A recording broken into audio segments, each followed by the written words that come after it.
सो good morning dear students. आज हम पढ़ने जा रहे हैं स्टैंडर्ड 10th की इंग्लिश द फर्स्ट फ्लाइट में से chapter number 5 the 100 dresses part 1, जिसकी राइटर थी एल्बासोर एस्टर, जो कि एक ऐसी राइटर मानी जाती हैं जिन्होंने लगभग अपनी सारी रचनाओं को सिर्फ बच्चों पे ही किया था, जिनमें से द 100 ड्रेसेस को बेस्ट राइटिंग माना जाता है इनके द्वारा किया गया। तो चलो देखते हैं कि कहानी एक्चुअल में किसके बारे में है। Let's start with the reading. अब इसमें कुछ चीज़ें पूछी जा रही है कि हाउ डू वी जज the people around us. Generally जब हम घर से बाहर निकलते हैं तो हम जिन भी लोगों के कांटेक्ट में आते हैं तो हम उनको जज कैसे करते हैं। जज करना मीन्स उनके बारे में पता कैसे लगाते हैं। तो हम जानते हैं कि कुछ के पास पैसा होता है, कुछ लोग हेल्थ में अच्छे होते हैं, कुछ की पावर अच्छी होती है, या फिर ऐसी चीज़ें जो उस इंसान को दूसरों से हटके बनाती है। यहाँ पर जो हम कहानी पढ़ने जा रहे हैं ऐसे ही एक गरीब लड़की के बारे में है जो उसके क्लासमेट्स जो हैं उसको उसके ड्रेस की वजह से जज करते हैं, जिसका नाम दिया गया है वेंडा पेट्रोंस्की, जो कि एक यंग पॉलिश गर्ल मानी जाती है जो स्कूल जाती है अमेरिकन बच्चों के साथ एक अमेरिकन टाउन में। वहाँ पे बच्चे जो हैं उसे हर बच्चा उस बच्ची को अलग अलग तरीके से जज करता है। और क्या आप आइडिया लगा सकते हैं कि उनका जज करने का तरीका कैसा होगा? वही हम यहाँ पे पढ़ने चाह रहे हैं। लेकिन उससे पहले यहाँ पे वर्ड यूज़ किया गया है पॉलिश। यहाँ पॉलिश का मतलब वो पॉलिश नहीं जो हम शू पे लगाते हैं। यहाँ पे पॉलिश का मतलब होता है ऐसे लोग जो पोलैंड से आए थे। पोलैंड नाम का देश आपने सुना होगा, वहाँ से जो बिलोंग करने वाले लोग होते हैं उनको पॉलिश कहा जाता है। तो ये जो लड़की थी ये पोलैंड से आई थी और यहाँ पर अपने फैमिली के साथ रहती थी। तो let's start with the common reading of the chapter. Today Monday, Vanda Petronsky was not in her seat, but nobody, not even Peggy and Madeline, the girls who started all the fun, noticed her absence. Usually, Vanda sat in the next seat to the last seat in the last row in the room 13. She sat in the corner of the room where the rough boys who did not make good marks sat. The corner of the room where there was most scuffling of feet, most roars of laughter when anything funny was said, and most mud and dirt on the floor. आज जो कि सोमवार बताया गया है, Monday, वेंड्रा पेट्रोंस्की जो कि उस क्लास में अवेलेबल नहीं थी, वो अपनी जगह पर नहीं थी, पर किसी ने भी उसकी मौजूदगी ना मौजूद होना किसी ने महसूस नहीं किया, ना कि पैगी और मैडलिन जो कि बहुत लड़कियां में से ऐसी गर्ल्स थी जो अक्सर उसका मजाक उड़ाया करती थी। उन्होंने भी उसकी अनुपस्थिति थी, मतलब जो उसकी एब्सेंस थी उसको नोटिस नहीं किया था। जनरली यूजुअली देखने जाएं तो वो वहाँ पर बैठती थी जो कि एक क्लास बताया गया जिसका नाम दिया रूम 13। वहाँ पे वो सबसे लास्ट रो में बैठती थी और वो कॉर्नर की तरफ में जो सीट्स आई हुई थी वहाँ पे बैठती थी उन रफ बॉयज़ के साथ। रफ का मतलब होता है ऐसे बच्चे जो पढ़ाई में पुअर थे, उनके साथ बैठती थी। और ज़्यादातर वहाँ पे क्या देखने को मिलता था तो स्कफलिंग मीन्स नॉइज़। आपने देखा होगा पैर से जो घिस करके आवाज़ निकाली जाती है। द रबिंग ऑफ फीट की आवाज़ जहाँ सुनाई देती थी, जहाँ बहुत ज़्यादा मजाक मस्ती किया जाता था जब क्लास में कुछ भी फ़नी हुआ करता था। और ज़्यादातर उस कॉर्नर में क्या देखने को मिलता था, मड यानी धूल मिट्टी सब जगह नज़र आती थी फ्लोर पे, जहाँ पर वेंडा बैठती थी उन रफ बॉयज़ के साथ। Wanda did not sit there because she was rough and noisy. On the contrary, she was very quiet and rarely said anything at all, and nobody had ever heard her laugh out loud. Sometimes she twisted her mouth into a crooked sort of smile, but that was all. Wanda के बारे में बताते हुए कहा जाता है Wanda इसलिए वहाँ नहीं बैठती थी क्योंकि उसे आवाज़ निकालना पसंद था या वो पढ़ाई में बिल्कुल अच्छी नहीं थी। उसके अपोजिट अगर हम देखने जाएं तो वो बहुत ही शांत और बहुत ही कम बोलने वाले बच्चों में से एक लड़की थी और कभी ने उसकी आवाज़ किसी ने कभी भी उसके हंसने की भी आवाज़ सुनी नहीं थी। कई बार वो अपने चेहरे को थोड़ा मुस्कान को बहुत ही दबा करके निकाला करती थी। बस इतना ही लोग उसके बारे में जानते थे। Nobody knew exactly why Vanda sat in the seat, unless it was because she came all the way from Boggins Height and her feet were usually caked with dry mud. But no one really thought much about Vanda Petronsky once she sat in the corner of the room. कोई जानता नहीं था कि क्यों Wanda उस seat पर बैठना पसंद करती थी। हाँ, बट ये ज़रूर कहा जाता है क्योंकि वो बॉगिंग हाइट्स जहाँ पे वो रहती थी उसका नाम दिया गया है बॉगिंग्स हाइट, वहाँ से आती थी। और जब वो आती थी उसके पैर पूरे सने हुए होते थे यानी भरे हुए होते थे सूखी मिट्टी से। और इसके अलावा किसी को पता नहीं था कि why she belongs to the last bench, उस कॉर्नर से वो क्यों रहना या वहाँ पे बैठना पसंद किया करती थी, इसके अलावा किसी के बारे में उसके बारे में पता नहीं है. The time when they thought about Vanda was outside of the school hours, at noon time when they were coming back to school, or in the morning early before school began, when groups of 2 or 3 or even more would be talking and laughing on their way to the schoolyard. Then sometimes they waited for Vanda to have fun with her. ऐसा भी समय होता था जब Wanda जब school के बाहर जाती थी दोपहर के टाइम पे, या जब वो स्कूल से वापस आती थी, या सुबह घर से अपने स्कूल के लिए निकला करती थी, तो कुछ बच्चे जिनके बारे में बताया गया है यहाँ पर, 2 या 2 से ज़्यादा जो हैं, वो वहाँ वेट किया करते थे, हंसा करते थे स्कूल यार्ड में, स्कूल के कैंपस में. कई बार तो वो मजाक मस्ती बनाने के लिए वेंडा के रास्ते में भी वेट करते थे, ताकि जब वेंडा वहाँ पर आए तो ये उसका हंसी मजाक उड़ा सके. The next day Tuesday Wanda was not in the school either and nobody noticed her absence again, but Wednesday Peggy and Maddie, who sat down front with other children who got good marks and who didn't track in a whole lot of mud, did notice that Vanda wasn't there. Peggy was the most popular girl in school.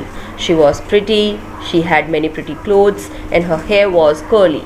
Maddie was her closest friend. The reason Peggy and Maddie noticed Vanda's absence was because Vanda had made them late to school.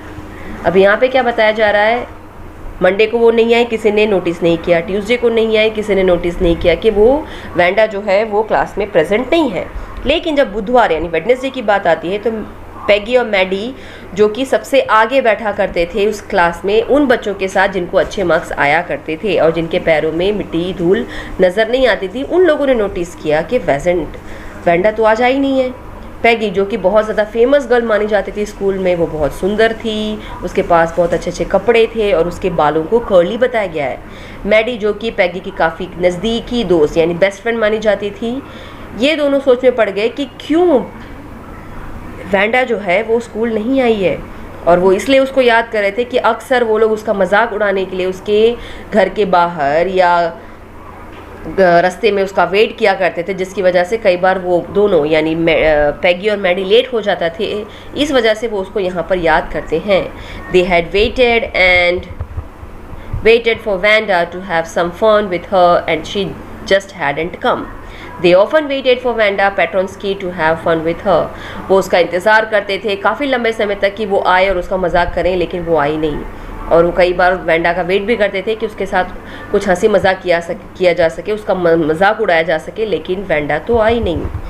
Vanda Petronsky, most of the children in room 13 didn't have names like that. They had names easy to say like Thomas, Smith or Alan. There was one boy named Bounce, Willie Bounce, and people thought that was funny, but not funny in the same way that Petronsky was. Vanda Petronsky, ज़्यादातर उस class में रहने वाले जो भी बच्चे थे उनके इस तरीके के नाम नहीं हुआ करते थे. जनरली उनका नाम बहुत ही आसान बताया गया है, थॉमस हो गया, स्मिथ या एलन. लेकिन एक लड़का था जिसका नाम दिया गया है बाउंस, विली बाउंस. तो जो बाकी के बच्चे थे उनको ये नाम काफ़ी फ़नी लगता था, लेकिन इतना भी फ़नी नहीं जितना वो वेंडा पेट्रोन्स्की का नाम को कंसिडर करते थे यानी मानते थे. Vanda didn't have any friends. She came to school alone and went home alone. She always wore a faded blue dress that didn't hang right. It was clean, but it looked as though it had never been ironed properly.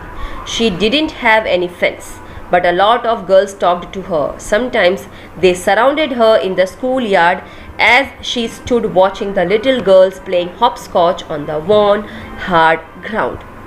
Wanda जिसकी कोई भी दोस्त यहाँ पे बताए नहीं जा रहे हैं, वो घर से स्कूल अकेले आती थी, स्कूल से घर भी अकेले जाती थी. वो एक ब्लू कलर का, नीले रंग का बहुत ही फीका सा ड्रेस पहना करती थी जो उसको ढंग से पहनना भी नहीं आता था. साफ़ सुथरा होता था, लेकिन अगर ध्यान से देखो तो पता लगता था कि उसको तो कभी आयन यानी प्रेस भी नहीं किया गया है. उसके दोस्त नहीं थे, लेकिन बहुत सी लड़कियां उससे बात करना पसंद करती थी. कई बार वो स्कूल कैंपस में, स्कूल के ग्राउंड में बैठ करके देखा करती थी कुछ लड़कियां जो कि क्या खेलती हुई नज़र आती थी, हॉपस्कॉच, जो कि एक गेम होता है जो उस ग्राउंड पे वो लाइन को ड्रॉ करके खेला करती थी, जिसे वेंडा देखना पसंद करती थी. Wanda Peggy would say in a most courteous manner as though she were talking to Miss Mason. Vanda, she had say, giving one of her friends a nudge. Tell us, how many dresses did you say you had hanging in your closet. Wanda, Peggy जो है वो अक्सर उसको काफ़ी ज़्यादा अजीबोगरीब से taunt मारते हुए कहती थी मिस मैसन के साथ बात करते हुए कि वैंडा, क्या तुम मुझे ज़रा बता सकती हो? अपने दोस्त को वो नज करती थी, नज मीन शोल्डर को पुश करते हुए, जबकि एक तरीके से सार्काज़म वे में बताया जा रहा है, मीन्स सामने वाले की इंसल्ट करते हुए उसने पुश करते हुए अपनी फ्रेंड को। पैगी जो है पूछती है, ज़रा तुम मुझे बताओ तो तुम्हारे पास कितनी ड्रेसेस हैं जो तुम्हारे क्लोजेट यानी तुम्हारी अलमारी में टंगे हुए हैं? 100, Wanda would say. 100, exclaimed all the little girls incredulously, and the little ones would stop playing hopscotch and listen. अब यहाँ पे क्या बताया जा रहा है? वैंडा ने आंसर दिया, 100 ड्रेसेस हैं, मैं कह सकती हूँ 100 ड्रेसेस। सब लोग चौंक जाती हैं और वो काफ़ी ज़्यादा उस चीज़ को सुन रही होती हैं। इनक्रेडसली मीन्स वो मानना नहीं चाहती थी, लेकिन वो सुन रही होती हैं कि वैंडा ने बोला कि उसके पास 100 ड्रेसेस हैं। जो लड़कियां वहाँ पे हॉपस्कॉच खेल रही होती हैं वो रुक जाती हैं, उनकी बातों को सुनना शुरू कर देती हैं। ये 100 all lined up, said Vanda. Then her thin lips drew together in silence. What are they like? All silk, I bet, said Peggy. Yeah, all silk, all colors, velvet too. Yeah, velvet too. 100 dresses, Vanda would repeat stolidly. All lined up in my closet. Then they had let her go. And then before she had gone very far, they couldn't help bursting into shrieks and peals of laughter. लड़कियां कहती हैं कि तुम्हारे पास 100 dresses हैं? वो कहती हाँ, सभी एक लाइन से लगे हुए हैं। और वो धीरे से, फिर लड़की जो वैंडा थी वो चुप हो जाती है। कैसे दिखते हैं? सिल्क पे होंगे, मैं कह सकती हूँ, पैगी ने ऐसा टोंट मारते हुए कहा। हाँ, कुछ सिल्क में हैं, हर कलर्स के हैं, कुछ तो वेलवेट भी होंगे। और 100 ड्रेसेस, वैंडा ने जवाब दिया, सब एक साथ मेरी लाइन में लगे हुए हैं। अब यहाँ पे एक वर्ड किया गया है स्टोलिडली। स्टोलिडली मीन्स बहुत ज़्यादा फीलिंग्स के साथ ना बोलना, मतलब उदासीनता के साथ उसने जवाब दिया।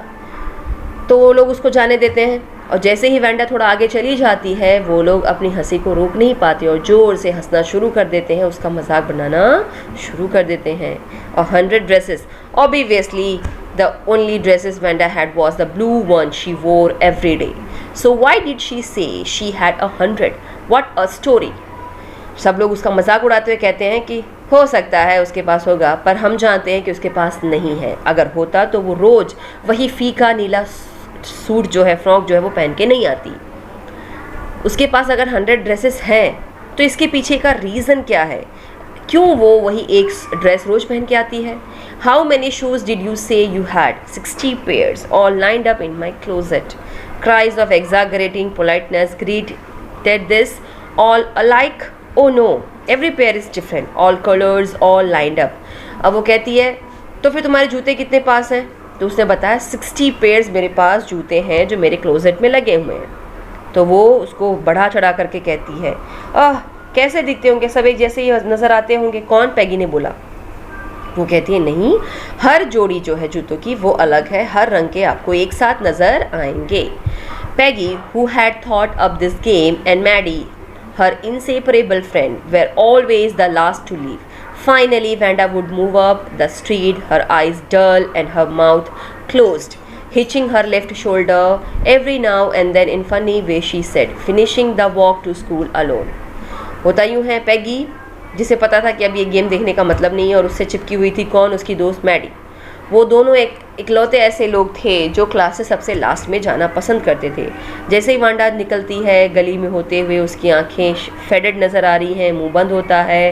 वो अपने शोल्डर्स को उठाते हुए अजीबोगरीब सी चलते हुए स्कूल की तरफ चलती, स्कूल से आगे बढ़ना शुरू हो जाती है। और कैसे जा रही होती है वो अकेली बताई गई है। यहाँ पे जो वैंडा है वो काफ़ी उदासी से भरी हुई नज़र आती है, काफ़ी अलोन महसूस कराई गई है। और पैगी जो है वो एक्चुअल में उसका मजाक उड़ा रही होती है। Peggy was not really cruel. She protected small children from bullies, and she cried for hours if she saw an animal mistreated. If anybody had said to her, "Don't you think that this is a cruel way to treat Vanda?" she would have been very surprised. Cruel. Why did the girl say she had 100 dresses? Anybody could tell that was a lie. Why did she want to lie? and she wasn't just an ordinary person, else why did she have a name like that? Anyway, they never made her cry. पैगी को actual में cruel दिखाया गया क्योंकि जिस तरीके से उसका व्यवहार था वैंडा के साथ वो अच्छा नहीं था, लेकिन वो एक्चुअल में क्रूअल नहीं थी, निर्दयी नहीं थी। वो हर उन छोटे बच्चों को बचाती थी जिसका मजाक उड़ाया जाता था, जिसको परेशान किया जाता था। और इतना ही नहीं, अगर वो कभी देख ले कि किसी जानवरों को गलत तरीके से हर्ट किया जा रहा है तो वो चिल्लाती थी। लेकिन जब कोई उसे आकर के बोले तुम बहुत गलत तरीके से वैंडा से पेश आती हो, तो कहती थी इसमें क्या बात है, मैं क्रूअल कैसे हुई, तुम ही मुझे बता। वो बोलती है उसके पास 100 ड्रेसेस है, लेकिन क्या मुझे कोई बता सकता है कि वो सीधा झूठ बोल रही है? अगर उसके पास 100 ड्रेसेस है तो वो फिर क्यों वही फीका नीला सूट पहन के आती है? वो एक सामान्य लड़की है, पर अगर सामान्य है तो उसका नाम क्यों इतना अलग है? एनीवे, मुझे कोई फ़र्क नहीं पड़ता वो क्या है क्या नहीं। As for Maddie, this business of asking Wanda every day how many dresses and how many hats and how many this and that she had was bothering her. Maddie was poor herself. She usually wore somebody's hand-me-down clothes. Thank goodness she didn't live up on Boggins' height or have a funny name. अब actual में देखने जाएँ तो पैगी को आदत थी मजाक मस्ती उड़ाने की, खास करके वैंडा की, लेकिन मैडी को इससे फ़र्क नहीं पड़ता था। वो परेशान हो चुकी थी पैगी के इस बिहेवियर से। रोज़ उससे पूछना तुम्हारे पास कितने ड्रेसेस हैं, तुम्हारे पास कितने हैट्स हैं, ये कितना है, वो कितना है, उससे वो अब तंग आ गई थी। मैडी खुद एक गरीब लड़की दिखाई गई है और वो एक्चुअल में किसी के दिए हुए कपड़े पहन करके स्कूल में आती थी, यानी उसके पास खुद के कपड़े नहीं थे। तो वो कहती है थैंक गॉड मैं बॉगिंग्स हाइट में नहीं रहती हूँ और मेरा ऐसा अजीबो गरीब सा नाम नहीं है। Sometimes when Peggy was asking Vanda those questions in that mocking polite voice, Maddie felt embarrassed and studied the marbles in the palm of her hand, rolling them around and saying nothing herself. Not that she felt sorry for Vanda. Exactly.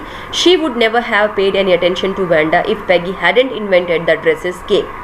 कई बार पैगी जब Wanda से पूछा करती थी अजीबो गरीब सी questions, उसको उकसाना, मॉकिंग करना मतलब उसको उकसाना, उसका मजाक उड़ाते हुए काफ़ी नम्र वॉइस में, तो मैडी को काफ़ी ज़्यादा बुरा लगता था। उसे खुद को काफ़ी ज़्यादा इंसल्ट फील होता था। तो वो क्या करती थी, उसके हाथ में जो भी मार्बल से उसको गिनना शुरू कर देती थी, उससे खेलना शुरू कर देती थी बिना कुछ रिप्लाई देते हुए। क्योंकि पैगी किसको इरिटेट कर रही थी? वैंडा को। वो इसलिए नहीं क्योंकि वैंडा के लिए उसे बुरा लगता था, लेकिन वो ये सोचती थी कि ये जो वैंडा जिसका मजाक पैगी बहुत उड़ाती है, वो नहीं चाहती थी कि इस तरीके का जो गेम है रोज़ पूछना कि तुम्हारे पास कितने ड्रेसेस हैं, वो उसमें इन्वॉल्व होना नहीं चाहती थी। क्योंकि मैडी को पसंद नहीं आता था जब पैगी वैंडा का मजाक उड़ाती थी या उसका इंसल्ट करती थी। But suppose Peggy and all the others started in one her next. She wasn't as poor as Wanda, perhaps, but she was a poor.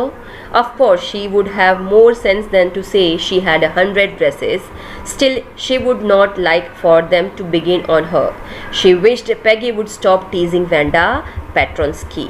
Today, even though they had been too late to school, Maddie was glad she had not had to make fun of Wanda.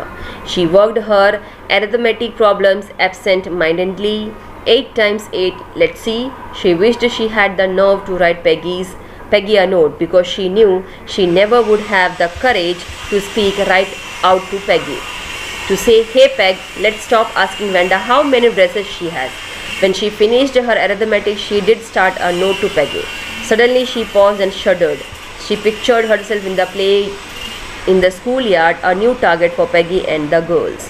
Peggy might ask her where she got the dress that she had on, and Maddie would have to say it was one of Peggy's old ones that Maddie's mother had tried to disguise with new trimmings so no one in room 13 would recognize it. अब यहाँ पे आगे क्या बताया जा रहा है?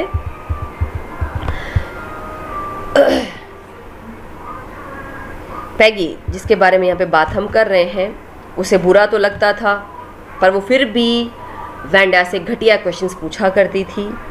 लेकिन मैडी जो थी वो नहीं चाहती थी कि पैगी ऐसा कुछ करे, पर वो कभी उसे रोक नहीं पाती थी। वो ये भी नहीं चाहती थी कि पैगी रोज़ उसका मजाक उड़ाए, क्योंकि वो चाहती थी कि वो ये सारी चीज़ें करना बंद कर दे। और वो सोचती थी कि अगर ये 100 क्वेश्चंस के बारे में वैंडा से पूछना बंद कर दे तो कितना अच्छा लगे। आज, जो कि वो दोनों वेट कर रहे होते हैं रास्ते में कि वेंडा का मजाक उड़ाएंगे, वो दोनों लेट हो जाती हैं।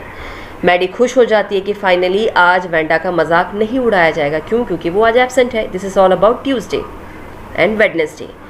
वो शुरू हो जाती है अपने मैथ्स के सम्स को सॉल्व करने की। 8 टाइम्स 8, उतने में वो सोचती है कि मैं अपना मैथ्स का सम जैसे ही पूरा कर लूँगी, मैं एक लेटर लिखूँगी छोटा सा पैगी के लिए और उसे बोलूँगी कि क्या तुम ये 100 ड्रेसेस के बारे में पूछना बंद कर दोगी? ये अच्छा नहीं है। वो अपना अरिथमेटिक के सम्स को सॉल्व करती है और जैसे ही नोट लिखना शुरू करती है वो एकदम से रुक जाती है और घबरा जाती है। श्रेडेड होना मीन्स घबरा जाना, क्योंकि वो सोचती है कि अगर उसने ये नोट डाला कि पैगी तुम वेंडा के बारे में मजाक उड़ाना बंद करो, उसे डर था कि कहीं उसका नया टारगेट वो खुद ना बन जाए, यानी मैडी पैगी का नया टारगेट ना बन जाए। क्योंकि बाकी की लड़कियां और पैगे जो हैं वो उसका मजाक उड़ा सकते हैं। किस तरीके से? कि भाई तुम्हारा ये जो नया ड्रेस है ये कहाँ से आया? वो ये नहीं चाहती थी कि उसको पता लगे कि ये एक्चुअल में पैगी का ही पुराना ड्रेस है जो पैगी की माँ ने मैडी की मम्मी को दिया था और मैडी की मम्मी ने उसे दोबारा से बना करके पहनने के लिए दिया, ताकि उस क्लास के जिस क्लास में लोग पढ़ते थे वो लोग उसे पहचान सकें। अगर पैगी देख लेती कि ये उसी का ड्रेस है तो वो उसका मजाक उड़ाती, क्योंकि वो नहीं चाहती थी कि वेंडा की तरह उसका भी मजाक उड़ाया जाए। इसीलिए वो नोट लिखते लिखते रुक जाती है और नोट लिखने का जो उसका प्लान था उसे कैंसिल कर देती है। If only Peggy would decide to her own accord to stop having fun with Vanda. Oh well, Maddie ran her hand through her short blonde hair as though to push the uncomfortable thoughts away. What difference did it make? Slowly Maddie tore into bits the note she had started. She was Peggy's best friend and Peggy was the best liked girl in the whole room. Peggy could not possibly do anything that was really wrong, she thought. ये कहती है कि अगर पैगी ने ये देख लिया और वेंडा की जगह पे उसने खुद उसका मजाक बनाना शुरू कर दिया तो वो क्या करेगी? मैडी भाग करके जाती है, अपने बालों में उंगलियां घुमा रही होती है और सोचने के बाद वो डिसाइड करती है नहीं, ये नोट मैं पैगी को नहीं दूंगी। वो जाती है, नोट के छोटे छोटे कागज़ के छोटे टुकड़े करती है और फेंक देती है, क्योंकि वो पैगी की बेस्ट फ्रेंड थी और पैगी इकलौती ऐसी लड़की थी उस क्लास में जो सबसे ज़्यादा बेस्ट मानी जाती थी। इसलिए उसने सोचा कि अब कुछ नहीं हो सकता, जो जैसा चल रहा है चलने दो। As for Vanda, she was just some girl who lived up on Boggins Heights and stood alone in the schoolyard. She scarcely ever said anything to anybody. The only time she talked was in the schoolyard about her 100 dresses. Maddie remembered her telling about one of her dresses, pale blue with colored trimmings, and she remembered another that was brilliant jungle green with a red sash. You had looked like a Christmas tree in that, the girls had said in the pretended admiration. Wanda के लिए वो एक ऐसी लड़की थी जो bogging site में रहती थी और अकेले स्कूल आती थी, अकेले जाती थी, स्कूल में भी अकेले घूमा करती थी।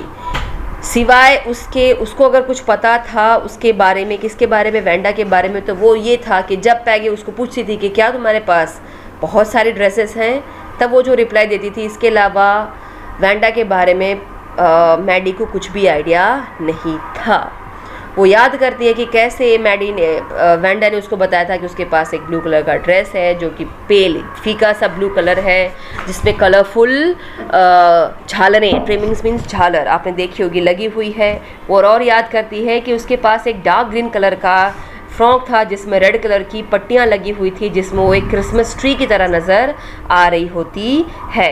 और लड़कियों ने भी उसको एडमायर करते हुए, वो भी अच्छी तरीके से नहीं, असली मीन्स प्रिटेंड मतलब करना, मतलब ऐसा दिखावा करना कि हाँ तुम इस ड्रेस में एक्चुअल में बहुत सुंदर लग रही हो, जबकि उसकी बेइज्जती कर रहे होते हैं। किसकी? वेंडा की, क्योंकि उसने ग्रीन कलर की एक ग्रीन कलर की फ्रॉक जिसमें रेड कलर की पट्टी लगी हुई होती है, जब वो पहन के आती है तो वो उसके सामने दिखावा करते हैं कि हाँ वो बहुत प्रिटी लग रही है। Thinking about Vanda and 100 dresses all lined up in the closet, Maddie began to wonder who was going to win the drawing and coloring contest. For girls, this contest consisted of designing dresses, and for boys of designing motorboats. Probably Peggy would win the girls' medal. Peggy drew better than anyone else in the room, at least that's what everybody thought. She could copy a picture in a magazine or some film star's head so that you could almost tell who it was. Oh, Maddie was sure Peggy would win. Well, tomorrow the teacher was going to announce the winners. Then they had no. Wanda के बारे में सोच रही होती है, उसके dress के बारे में सोच रही होती है, वो सोच रही होती है कि कैसे उसने बोला कि हाँ मेरी अलमारी में सभी एक लाइन में लगे होते हैं। तभी उसे याद आता है, अरे ये जो कंपटीशन हुआ था जिसमें लड़कियों को ड्रेसेस को ड्रॉ करना था, स्केच बनाना था और बॉयज़ को मोटर बोट्स बनानी थी, डेफिनेटली गर्ल्स में से तो ये मेडल पैगी को मिलेगा, क्योंकि उससे ज़्यादा अच्छा इस पूरे क्लास में किसी को भी ड्राइंग आती नहीं थी। वो किसी भी मैगजीन में से किसी भी तरीके की ड्रेस का स्केच आसानी से बना सकती थी और मैडी श्योर थी कि पैगी ही जीतेगी। और वो वेट कर रही होती है कि कल जो कि उसके टीचर जो हैं वो अनाउंसमेंट करने वाले हैं विनर्स के नाम, जिसके बारे में वो पहले से ही जानते हैं। The next day it was drizzling. Maddie and Peggy hurried to school under Peggy's umbrella. Naturally, on a day like this, they didn't wait for Vanda Patronsky on the corner of Oliver Street, the street that far away under the railroad tracks and up the hill led to Boggins Height. Anyway, they weren't taking chances on being late today because today was important. दूसरे दिन जो कि यहाँ पे बताया जा रहा है क्या हो रहा था, ड्रिजल हो रहा था। ड्रिजल का मतलब होता है झरमर झरमर जो बारिश होती है वो हो रही थी। तो आज वो स्कूल में लेट होना नहीं चाहते थे। क्यों नहीं लेट होना चाहते थे? क्योंकि उनको पता था कि आज का दिन अगर उन्होंने मिस किया तो जो रिज़ल्ट आने वाला है कि भाई किसने गर्ल्स में से बेस्ट ड्रेसेस का कॉन्टेस्ट जीता है वो मिस कर देंगे। तो इसीलिए वो क्या करती है, मैडी और पैगी एक साथ निकलते हैं स्कूल के लिए पैगी के छाते के अंदर, और वो लोग पहुँचते हैं कहाँ? स्कूल में। क्योंकि वो ये दिन मिस करना नहीं चाहते थे। वो निकलते हैं ओलिवर स्ट्रीट से होते हुए, जो कि काफ़ी दूर बताया गया है बॉगिंग्स हाइट्स पे, पर वो रास्ता कहीं ना कहीं बॉगिंग हाइट्स पर जाकर मिलता था। एनीवे, उनके पास आज मौका नहीं था किसी भी तरीके से लेट होने का, क्योंकि आज का दिन जो था वो काफ़ी ज़्यादा इंपॉर्टेंट था, क्योंकि जो उनकी टीचर थी मिस मेसन वो आज अनाउंसमेंट करने जा रही थी। Do you think Miss Mason will announce the winners today? Asked Peggy. अब दोनों जन चलते हुए रास्ते में स्कूल की तरफ बढ़ रही थी, तो वो पूछती है पैगे मैडी को कि क्या तुम्हें लगता है मिस मैसन आज अनाउंसमेंट करेंगी कि कौन विजेता है? Oh, I hope so the minute we get in, said Maddie. Of course you will win Peg. तो मैडी कहती हाँ ऑफ कोर्स आज वो तो अनाउंसमेंट करेंगे और मैं जानती हूँ तुम ही विनर हो। होप सो सेड पैगी ईगरली। पैगी ने भी काफ़ी ज़्यादा उत्सुकता से कहा कि हाँ मैं ही जीतूंगी। The minute they entered the classroom they stopped short and gasped. There were drawings all over the room, on every ledge and windowsill, dazzling colors and brilliant lavish designs, and all drawn on the great sheets of wrapping paper. There must have been 100 of them all lined up. These must be the drawings for the contest. They were. Everybody stopped and whistled or murmured admiringly. जैसे ही वो class के room के अंदर घुसते हैं देखते हैं कि ओह माय गॉड, गास्प करना मतलब गहरी सांस लेते हुए, हर तरफ कमरे में क्या नज़र आ रहा होता है, हर तरीके की कलरों का इस्तेमाल किया हुआ, एक से बढ़कर एक, लेविश मीन्स ग्रैंड, बहुत ही बेहतरीन डिज़ाइंस टंगी हुई होती हैं। गिफ्ट रैपिंग पेपर जो होता है उसके ऊपर अच्छी शीट्स के ऊपर ड्राइंग की हुई वहाँ पे लगाई गई होती हैं, सभी एक लाइन से लगी हुई होती हैं। उनको लगा कि ये सारी जो ड्राइंग्स हैं ये कॉन्टेस्ट से जुड़े हुए लोगों ने जिन्होंने पार्टिसिपेट किया उनका लगाया हुआ है, और सब लोग अपने आप को रोक नहीं पाते हैं। कोई सीटियाँ बजा रहा होता है, कोई गॉसिपिंग कर रहा होता है, उस चीज़ से रिलेटेड बातें कर रहा होता है उस क्लास में। As soon as the class has assembled, Miss Mason announced the winners. Jack Bagels had won for the boys, she said, and his design for an outboard motor was an exhibition in room 12, along with the sketches by all the other boys. जैसे एक class में सभी बच्चे एकत्र हो जाते हैं, एकत्रित हो जाते हैं, सेटल हो जाते हैं, असेंबल्ड का मतलब होता है इकट्ठा हो जाते हैं, मिस मैसन आके अनाउंस करती है बॉयज़ में से जैक बैगल्स ने इस कंपटीशन को जीता है। उसकी बनाई हुई जो मोटर बाइक है वो रूम नंबर 12 में लगाई गई है, बाकी दूसरे बच्चों के स्केचेस के साथ, जो दूसरे बॉयज़ ने तैयार किए थे उसके स्केचेस के साथ। As for the girls, she said, although just 1 or 2 sketches were submitted by most, one girl and room 13 should be proud of her. This one girl actually drew 100 designs, all different, all beautiful, and in the opinion of the judges, any one of the drawings is worthy of winning the prize. I am very happy to say that Vanda Patronsky is the winner of the girls' medal. फिर वो बात करती है miss मैसन girls की विजेताओं की, तो बताते हैं कि गर्ल्स की तरफ से एक से बढ़कर एक स्केचेस मिले हैं। ज़्यादातर 2 से 3 बच्चों ने स्केचेस को सबमिट किया था लड़कियों ने, लेकिन एक लड़की जो कि रूम 13 से बिलोंग करती है काफ़ी प्राउडली मुझे कहते हुए महसूस हो रहा है। एक्चुअल में एक लड़की ने 100 डिज़ाइंस को बनाए हैं और एक से बढ़कर एक बेहतरीन डिज़ाइंस हैं। अगर हम देखने जाएं जजेस के पॉइंट ऑफ व्यू से तो सभी ड्राइंग्स को तो नंबर मिलना चाहिए, प्राइज़ मिलना चाहिए। मैं खुशी के साथ उस विजेता का नाम जाहिर करती हूँ जिसका नाम है वैंडा पेट्रोन्स्की। वो गर्ल्स मेडल्स की विजेता बताई जाती है। Unfortunately, Vanda has been absent from school for some days and it was not here to receive the applause that is due to her. Let us hope she will be back tomorrow. Now class, you may file around the room quietly and look at her exquisite drawings. अब यहाँ पे क्या बोलती है miss Mason?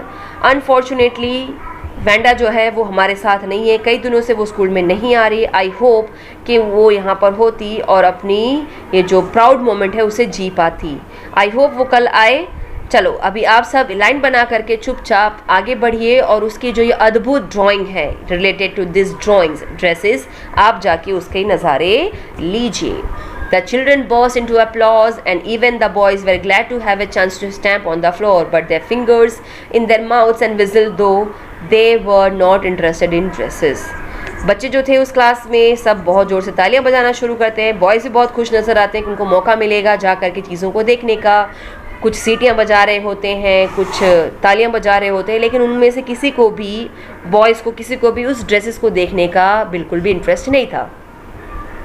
Look, Peg, whispered Maddie. There is that blue one she told us about. Isn't it beautiful? Yes, said Peggy. And here is that green one, boy. And I thought I could draw. Maddie कहती है, देखो peg, कितना सुंदर ये नीला suit है जिसके बारे में उसने बताया था, है ना बहुत खूबसूरत। पैगी कहती है हाँ, और ये देखो वो हरा वाला। लड़का भी बोलता है मैं इसे तो कभी नहीं बना सकता, लेकिन कितने सुंदर तरीके से इसने इस ड्राइंग को बनाया है। अब यहाँ पे जो फर्स्ट पार्ट है वो ख़त्म होता है।